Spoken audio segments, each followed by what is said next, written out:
সত্যি কথা বলতে এই সুক্তধারা ঝর্ণায় আসতে যে এতটা পথ পাহাড় বেয়ে উপরে উঠতে হবে এবং নিচে নামতে হবে এটা আমি কখনো ভাবিনি। এখানে যারা আসতে চান অবশ্যই ইউটিউবে ভিডিও দেখে এখানে আসবেন, যে ইকো পার্ক সম্পর্কে, সুক্তধারা ঝর্ণা সম্পর্কে ভালোভাবে জেনে শুনে এখানে আসবেন। আসলে কি আর বলবো, মানে অনেকটা পথ পাহাড় বেয়ে উপরে উঠতে হয়, আবার নিচে নামতে হয়। এখন পর্যন্ত সিঁড়ি দিয়ে নিচের দিকে নামতেছি, এখন পর্যন্ত আমরা পৌঁছাইনি, কারণ আমরা কখনো এই সুপ্তধারা ঝর্ণায় আসিনি। তাই আমরা রাস্তা ভুল করে আরেকটা রাস্তায় চলে গিয়েছিলাম। তো সেখান থেকে প্রায় 1 ঘন্টা, মানে 1 ঘন্টা যেতে লাগছে, পরে আবার 1 ঘন্টা আসতে লাগছে, 2টা ঘন্টা আমাদের সময় ওখানে ব্যয় চলে গেছে। যাই হোক, তো এখনো হাঁটতেছি, তো ভিডিওটা দেখতে থাকুন, সঙ্গে থাকুন। আজকে সকাল 6টা 40 মিনিটে ইকো পার্কে এসে আমরা পৌঁছেছিলাম। তারপরে 1 ঘন্টা এখানে বসে থাকতে হয়েছিল, 1 ঘন্টার বেশি। একদিকে বৃষ্টি হচ্ছিল। তারপরে 8টার সময় টিকিট কাউন্টার খুললো, আমরা টিকিট কাউন্টারে টিকিট কেটে তারপরে ভিতরে প্রবেশ করলাম। তারপর আর কি, আর আমাদের শুরু হলো অ্যাডভেঞ্চার, সেই পথযাত্রা, সেই দূর পথ, পাহাড়ের পথগুলো বেয়ে নিচে নামা, উপরে ওঠা, নিচে নামা। ইকো পার্কে ঢুকেই কিছু সুন্দর সুন্দর মুহূর্তগুলো খুবই উপভোগ করেছি। সেখানে একটা পুকুর ছিল, পুকুরের পরিবেশটা খুবই ভালো ছিল।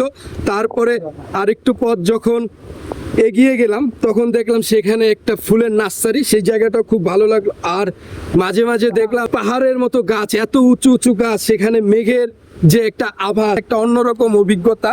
কি বলবো, মানে এটা আমার ফার্স্ট টাইম, আমি এটা কখনো ভাবতেই পারি নাই যে অ্যাডভেঞ্চার হবে। আমরা মনে হয় এইখানে একটু সুপ্তধারা ঝর্ণার ছোঁয়া পেয়েছি। এই যে দেখুন, এই পাহাড়ের এই পথ বেয়ে পানি নামতেছে। আমরা কি বানরের একটা ভয়ে ছিলাম, আর একদিকে তো হাঁটতে খুবই কষ্ট হচ্ছিল, কারণ পায়ে ছিল না জুতা, শুধু অ্যাংলেট ছিল। তো ইটের কণাগুলো পায়ে খুব কি বাজেভাবে লাগছিল। অবশেষে মনে হয় আমরা সুপ্তধারা ঝর্ণার নিকট পৌঁছে গেছি। এতটা পথ কষ্ট করে যখন এসেছি, মনে হচ্ছে যে সব কষ্টটা দূর হয়ে গেল। আল্লাহর কি কুদরত, আমি দেখতেছি এখান থেকে, অবিশ্বাস্য। সুবহান আল্লাহ, সুবহান আল্লাহ। এত সুন্দর পাহাড় বেয়ে ঝর্ণা পড়তেছে। আসলে আপনারা এই মুহূর্তটা উপভোগ না করলে বুঝবেন না যে এই জায়গাটা কতটা সুন্দর। ও মাই গড, ওয়াও, দারুণ একটা মোমেন্ট, দারুণ, অসাধারণ। মনটা জুড়ে গেছে, এতটা পথ কষ্ট করেছি, কষ্টটা ভুলে গেছি। আসলে এভারেস্টে উঠলে মানুষ যেই ফিলিংসটা পায়, আমিও এখানে এসে সেই ফিলিংসটা পাচ্ছি।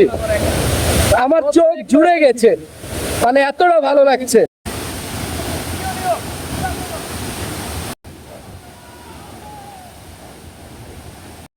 এখন আবার সিঁড়ি বেয়ে উপরের দিকে উঠতে হইতেছে। আসলে আমার গলাটা ভেঙে গেছে। আর এখানে এসে আমরা যেই ভুলটা করেছি সেটা হলো, আমরা খালি পেয়ে এই সুপ্তধারা ঝর্ণা দেখার জন্য আসছি। এটাই ছিল সবচেয়ে বেদনাদায়ক। যাই হোক, এটা ভুল করেছি, কখন এই ভুলটা আপনারা করবেন না। আর এই পর্যন্ত, যদি ভিডিওটা ভালো লাগে অবশ্যই শেয়ার করে দিবেন। পরবর্তীতে দেখা হবে নতুন কোনো জায়গায়, নতুন কোনো ভিডিও নিয়ে। আল্লাহ হাফেজ, বাই বাই, টাটা।